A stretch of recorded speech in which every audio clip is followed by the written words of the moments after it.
نماز کی ادائیگی کے حوالے سے احکامات علامہ صاحب؟ بسم اللہ الرحمن الرحیم۔ قرآن مجید فرقان حمید میں اقیموا الصلاۃ نماز کے قائم کرنے کا حکم سینکڑوں مرتبہ ہے، بے شک، اور یہ مومن کی پہچان ہے، یہ رب سے ملاقات کا طریقہ ہے، یہ رب سے اپنی باتیں منوانے کا اور اپنی بات پہنچانے کا آسان ترین راستہ ہے، اور اللہ کریم نماز کے ذریعے جو باتیں مانتا ہے اور فوراً مانتا ہے، اور نماز اللہ سے قربت اور میت کا ذریعہ ہے۔ سبحان اللہ۔ ہم دوسروں کو کہہ رہے ہوتے ہیں حج پہ جا رہے ہیں، عمرے پہ جا رہے ہیں، ہمارے لیے دعا کریں، تو جب ہم 5 وقت اپنے رب سے خود ملاقات کر لیتے ہیں، خود اپنے رب کے اتنے قریب ہوتے ہیں، تو پھر تو کوئی بات ہی نہیں رہ جاتی علامہ صاحب۔ یہ بات اپنی جگہ درست ہے، حج اور عمرے کا تعین وہ براہ راست اللہ کے گھر کا مہمان، اس کی اپنی ایک نوعیت ہے۔ حضور نے بھی فرمایا، حضرت فاروق اعظم رضی اللہ تعالیٰ عنہ عمرہ کے لیے جانے لگے تو کہا میرے لیے بھی دعا کرنا۔ اچھا، سبحان اللہ، سبحان اللہ، سبحان اللہ۔ حالانکہ حضور کو دعاؤں کی ضرورت ہے، بے شک، ہمیں ان کی دعاؤں کی ضرورت ہے۔ بے شک۔ تو اسی طرح نماز کی جو اہمیت، پھر آقا صلی اللہ علیہ وسلم کی بارگاہ سے میں ایک منظر آپ کے سامنے رکھتا ہوں کہ حضور اقدس صلی اللہ علیہ وسلم کا جس مرض میں وصال عالی شان ہوا ہے، اس مرض کی کیفیت میں بھی حضور کو نماز کی اتنی فکر تھی کہ آپ سے ایک کندھے پر حضرت مولا علی المرتضیٰ شیر خدا کرم اللہ وجہہ الکریم کی ہاتھ رکھا ہوا ہے، اور ایک اور صحابی حضرت عباس ہیں شاید، اور حضور اس کیفیت میں بھی مسجد نبوی کی طرف جا رہے ہیں، اور آقا علیہ السلام کے قدموں کا جو خط ہے نا، وہ بن رہا ہے کہ حضور چل نہیں پا رہے ہیں اس کی بیماری کی وجہ سے، مگر حضور اپنے رب کے حضور سجدہ گزاری سے نہیں رک رہے، حضور اس عالم میں بھی اپنے مالک کے حضور سر بسجود ہو رہے ہیں، نماز ادا کر رہے ہیں۔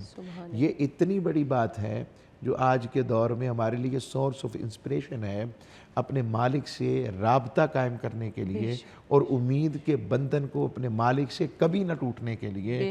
ہم زندگی کو بھی اس کی امانت سمجھتے ہیں اور اسے بھی خیر جانتے ہیں، اور دنیا سے جانے کے بعد بھی ہم پھر خیر و رحمت کے ساتھ اس کے چھاؤں میں آنا چاہتے ہیں۔ تو اس نیت سے میں نے آپ کے سامنے نماز کی اہمیت کی اجاگر کرنے کی سعادت پائی۔ آقا صلی اللہ علیہ وسلم کے فرامین تو پھر بھرے پڑے ہیں نا۔ حضور نے فرمایا مومن میں اور کافر میں اگر کوئی فرق کرنے والی چیز ہے تو وہ نماز ہے۔ یہاں تک فرمایا جو جان بوجھ کر نماز چھوڑتا ہے وہ گویا کہ اس نے کفر تک کے لفظ آ رہے ہیں، گویا کہ۔ تو ہم لوگ اپنے دیکھیں کہ ہم روز اس کام کے اوپر کس طرح سے توجہ دے رہے ہیں یا نہیں دے رہے، تو اس کو سمجھنے کی ضرورت ہے۔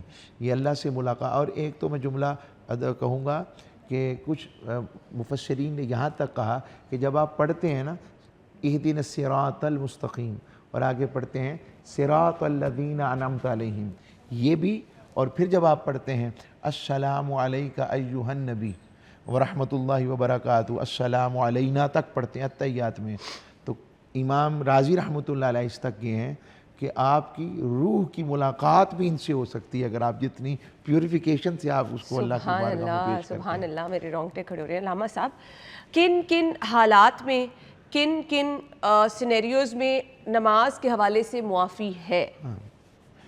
ایک تو سب سے پہلے جو بیمار آدمی اس حد تک ہو جائے کہ وہ بالکل ہل ہی نہیں سکتا، ایک تو ہے کہ اگر بیمار ہے تو وہ بیٹھ کے نماز پڑھ لے، بیمار ہے کرسی پہ، مثلا کمر کی پرابلم ہے، گھٹنوں کی پرابلم ہے، کرسی پہ ادا کر لے۔ اچھا کوئی اور اس طرح بیماری ایسی بنی ہے کہ وہ کوئی فریکچر آ گیا ہے یا کوئی پیرالائز ہو گیا ہے، اشارے سے نماز پڑھ لے، آسانی رکھی، قبولیت ہے، قبولیت ہے۔ سبحان اللہ۔ وضو سے پانی سے وضو نہیں کر سکتا، جیسے برن ہو گیا ہے، فریکچر آ گیا ہے، آپریٹ ہوا ہے، تیمم کر لے۔ واہ، یہ آسانیاں رکھی ہیں۔ خواتین کے لیے آسانی ہے کہ وہ نماز اپنے جن ڈیز کے اندر وہ مسجد نہیں جا سکتی، قرآن مجید کو ہاتھ نہیں لگا سکتے، تو اس میں وہ نماز نہ بھی پڑھیں، ان کو دوبارہ نہیں دہرانی پڑے گی۔ یہ اللہ کے رسول صلی اللہ علیہ وسلم اور اللہ کے دیے ہوئے دین کی آسانی دیکھیں آپ۔ ہاں روزہ جو ہے وہ رکھیں گے، لیکن ان ڈیز کے اندر جو ان کے ایام ہوتے ہیں اس میں وہ نماز اگر وہ رہ جائے، اس کی نماز کی ادائیگی دوبارہ نہیں ہے، صحیح، وہ آسانی رکھی گئی ہے، جبکہ روزہ جو ہے وہ رکھیں گے۔ وہ رکھیں گے۔ اس طرح اگر کوئی شخص اس سے بھی زیادہ پیرالائز ہو گیا ہے، مثلاً کوئی بالکل ہل نہیں سکتا, اللہ تعالیٰ رحم کرے, کوئی اللہ بڑی رحم پر رحم بیماری فرمائے, ہے, بیماری آ کینسر گئی ہے, ہے, کوئی ایسی آ گئی ہے, پھر اب وہ عادی تھا نماز کا, تو حدیث میں آتا ہے اللہ اس کو اجر نہیں روکے گا, اس کو اجر اسی طرح ملتا رہے. سبحان اللہ, سبحان اللہ. تو اور پھر مسافر ہے, مسافر ہمارے کئی دفعہ ہم سفر کرتے ہیں تو ہم نے کچھ چیزیں اپنی مرضی سے اختیاری تقویٰ کیا ہوا ہے. مثلا میں نے تو اب سنتیں بھی پوری پڑھنی ہیں, فرض بھی پورے پڑھنے ہیں, نفل بھی پورے پڑھنے ہیں. جو چیز اللہ نے آسان کر دی ہے, اللہ کی آسانی کو اختیار نہ کرنا نہ شکری کے زمرے میں نہ آ جائے کہیں. تو اس لیے شکر کرتے ہوئے یہ بھی سنت ہے کہ آپ اس کو قصر نماز ہی کو ادا کریں. یا مسافر بن گئے ہیں تو 2 فرض, فجر کی تو 2 فرض اور 2 سنتیں اسی طرح پڑھنی ہیں. ظہر کی 2 فرض ہیں, عصر کے 2 فرض ہیں, مغرب کے 3 فرض ہیں, اور عشاء کے 2 فرض و 3 وتر ہیں. اس انداز میں ادا کریں مسافر کے طور کے اوپر, تو اجازت ہے. علامہ صاحب میں بہت سارے لوگوں کو دیکھتی ہوں کہ گھر میں نماز مرد حضرات ادا کر لیتے ہیں. نماز باجماعت پڑھنے کی اہمیت کیا ہے, خصوصی طور پر احکامات کیا ہیں مرد حضرات؟ اس کے اوپر بڑے احکامات سخت بھی ہیں, اور اس کے اوپر جسے آپ کہتے ہیں اللہ کے رسول صلی اللہ علیہ وسلم نے آسانیاں بھی عطا فرمائی ہیں. میں اس پہ ایک جملہ کہوں گا, جب کوئی شخص, اجر کتنا ہے جب کوئی شخص گھر سے وضو کر کے مسجد کی طرف جاتا ہے, حدیث کی روشنی میں وہ ایسے ہی ہے جیسے وہ اپنے گھر سے حرم کعبہ کی طرف جا رہا ہے. اتنا اجر ملتا ہے اس کو, صرف اس کے وضو جتنے قدم چلیں گے, جتنے قدم چلے گا, صرف وضو کر کے گھر سے نکلنے کا اجر یہ آ رہا ہے. دوسری بات, جماعت کا جو تعلق ہے, اسلام مسجد کو بطور کمیونٹی سینٹر رکھتا ہے. تو آپ 5 وقت لوگوں سے ملتے ہیں, پی آر بناتے ہیں. جیسے ہم فیس بک کے اوپر اپنی پوسٹ پھینکتے ہیں, ہم اس کے اوپر اپنے دیکھتے ہیں کتنے لائکس آئے ہیں, کتنے لوگوں سے ہمارا, کون کنٹینیوسلی ہمیں فالو کر رہا ہے, کون اس پہ میسیجز کر رہا ہے, کون ایکسپریشنز دے رہا ہے, کون کومنٹس کر رہا ہے. تو اس سے بڑھ کر جو پازیٹیو رسپانس اسلام نے پہلے اپنا وہ جو میڈیا کا اور لوگوں سے پی آر کا تاثر ہے, وہ جماعت کی نماز کے ساتھ ایک معنی جو میں نے عقلی رکھا. دوسرا, عام نماز سے 27 درجے فضیلت زیادہ. سبحان اللہ. نماز صرف نماز نہیں, الصلاۃ. الصلاۃ کا مطلب یہ عبادات کا مجموعہ ہے, یعنی آپ تکبیر تحریمہ سے لے کر سلام تک جو پڑھتے ہیں وہ ساری عبادات کا مجموعہ ہے. اور اس عبادات کے مجموعے میں پھر اجتماعی طور پر ایک نظم کے ساتھ آپ جب جماعت میں کھڑے ہوتے ہیں, اور اس پر برکتیں, جو رحمتیں جو اللہ کی بارگاہ سے عطائیں آتی ہیں, اس کا کوئی نیم البدل نہیں ہو سکتا ہے. بے شک اس کی برکات ملتی ہیں. کبھی ایسا ہوتا ہے کہ مجھ جیسا آدمی نماز پڑھ رہا ہے تو میں تو خالی پڑھ رہا ہوں اور ایکسرسائز کر رہا ہوں, مگر میرے ساتھ والا کوئی ایسا متقی کھڑا ہے تو رب اس کی وجہ سے میری بھی نمازوں کو معافی اور برکت اور خیر عطا فرما دیتا ہے. سبحان اللہ. اور آپ کو نہیں پتا کہ جب دعا کے لیے ہاتھ اٹھائے جاتے ہیں تو کس کی دعا, بس یہ بھی ایک بڑی اہم بات ہے, یہ بہت اہم بات ہے, قبول کر لینی. یہ اور حدیث کے لفظ میں حدیث میں یہ بھی آتا ہے کہ 40 سے زیادہ افراد جہاں ہوتے ہیں, 40 یا اس سے زائد, ایک ایسا شخص ہوتا ہے جس کی دعا اللہ رد نہیں کرتا ہے. واہ سبحان اللہ. یہ بھی ایک برکات اور رحمت کی بات. اور پھر یہ وعید بھی میں بتاتا ہوں, آقا صلی اللہ علیہ وسلم نے بڑی سخت وعید فرمائی. فرمایا میرا دل کرتا ہے جو گھر میں رہ جاتے ہیں نماز میں پیچھے, تو اگر مجھے اللہ کی طرف سے حکم اور اجازت نہ ہوتی اور بچوں کا اور گھر والوں کا خیال نہ ہو تو میں ان کو جماعت میں کھڑا کر کے جاؤں اور ان گھروں میں آگ لگا دوں. آقا علیہ السلام کی بارگاہ سے اتنی بڑی وعید میں سنا رہا ہوں. تو بلا وجہ بلا ضرورت نماز کو اس طرح نہیں کرنا چاہیے اور اس اجر سے محروم نہیں رہنا چاہیے. خواتین کے لیے احکامات کیا ہیں؟ خواتین گھر میں نماز ادا کرے, باجماعت نماز ادا کرے, کچھ اجتماع ایسے ہوتے ہیں, خاص طور پر جمعے کے دن کی مناسبت سے بھی میں آپ سے جاننا چاہوں گی. میں اس پر ذرا ڈیفرنٹ رائے رکھتا ہوں اور یہ پیش کرتا ہوں کہ بدقسمتی سے ہم نے خواتین کو مسجد سے نکال دیا ہے.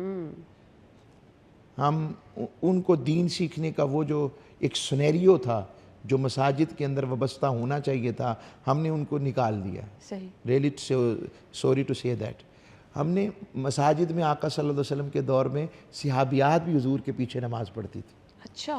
اور ان کے ساتھ بچے بھی شامل ہوتے تھے. سبحان اللہ. اب بچے جب ماؤں کے ساتھ حضور کے پیچھے آتے ہوں گے تو آپ اندازہ لگا سکتے ہیں کہ ان کو آداب, احترام, حتیٰ کہ آقا صلی اللہ علیہ وسلم فرماتے ہیں کہ میرا دل کرتا ہے میں لمبی قرات کروں, مگر بچوں کے کہیں رونے کی آواز ماؤں کو کہیں تنگ نہ کر دے, تو میں اس لیے اپنی قرات کو اعتدال و اختصار پہ لے آتا ہوں. سبحان اللہ. یہ آقا صلی اللہ علیہ وسلم کا طریقہ. تو ہر نماز میں نہ صحیح مگر جمعہ کے اہتمام میں خواتین کو بھی شامل ہونا چاہیے صحیح تاکہ وہ بھی دین کی ترویج پا سکیں صحیح اور تربیت پا سکیں. اور جو سکولرز وہاں خطاب کرتے ہیں وہ صرف مردوں کے حقوق پر گفتگو نہ کیا کریں, وہ خواتین کے حقوق پر بھی گفتگو کیا کریں. تو یہ چیزیں بڑی اہم ہیں جو دین سیکھنے. آج سے اب 25-30 سال پہلے چلے جائیں, میں اپنی دادی اپنی نانی امی کی بات کروں تو وہ مساجد میں جمعہ کے وقت جاتی تھیں, عیدین کے اجتماع میں جاتی تھیں. اب ان کی وہ جو نسل تھی ان میں دین کا شوق, ان کی کردار میں شوق, آج تو ہم وہ سوچتے نہیں. مثلا تھوڑی سی بھی مشکل آتی تھی ان شخصیات پر, میں نے 2-4 نفل نیت کر لی ہے, میں نے 10 نفلوں کی نیت کر لی ہے. یہ جو نفل کی نیت کے ساتھ وہ اللہ سے اپنا تعلق جوڑتے تھے, صدقہ کا, خیرات کا, اللہ کی بارگاہ سے ایک تعلق کی جو مضبوطی تھی, یہ وہ وجہ تھی کہ وہ مسجد سے متصل ہو کر اللہ کی رحمت اور برکات کی جو انعام تعلیمات کی صورت میں ساری چیزیں ملتی تھیں ان کو اکٹھا کرتے تھے. اور اللہ نے 4 فرض 2 کر دیے ہیں. یہ میں بالعموم بات کر رہا ہوں. کیوں کیے ہیں؟ تاکہ ہم صرف اذان کے وقت پہنچے نہیں, اس لیے تاکہ ہم عبادت کر سکیں اور تعلیمات حاصل کر سکیں جو اسلام اور دین چاہتا ہے. بے شک. نماز بچوں پہ کس عمر پہ فرض ہے؟ 7 سال کی عمر میں ان کو عادت ڈالنی چاہیے. ٹھیک ہے. اب تو اس سے بھی پہلے کرنا چاہیے, کیونکہ اب کہتے ہیں 3 سے 5 سال کی عمر میں بچے کی جو تھنکنگ سینس ہے وہ ڈیولپ ہو جاتی ہے. پہلے 9 سال تھی, 13 سال تھی, لیکن جو اب جو جنزی آ رہی ہے نا اس کے آگے وہ 3 سے 5 سال کی عمر میں, تو اس لیے ان کو شوق دلانا چاہیے آہستہ آہستہ پیار کے ساتھ, چاہے وہ شاورما دیکھے ہو, چاہے برگر دیکھے ہو, چپس دیکھے ہو, اس میں شوق کے ساتھ. 9 سے 10 سال کی عمر میں جیسے ہم سکول میں سختی کرتے ہیں کبھی کبھی, کہہ کے ان کو بتاتے ہیں کہ بیٹا اٹھیں سکول جانا ہے, اس سے بڑھ کر نماز کے لیے ان کو کوشش دلائیں, یاد دلائیں, تاکہ ان کے اندر یہ ڈیولپ ہو. اور وہ اسی وقت ہوگا جب ہم بھی اس پر عامل ہوتے نظر آئیں گے.